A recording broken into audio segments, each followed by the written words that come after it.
In this guide, I'm going to show you how to fix a purchased game not showing on Nintendo Switch 2.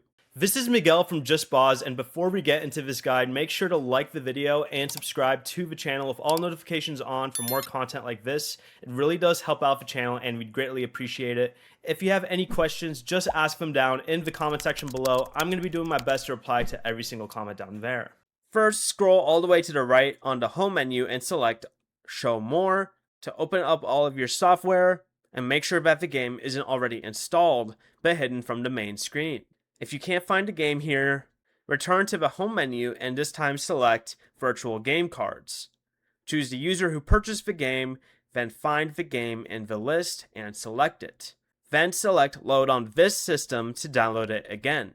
If the game is missing from Virtual Game Cards, make sure you selected the Nintendo account that originally purchased it, because digital purchases cannot be transferred between Nintendo accounts.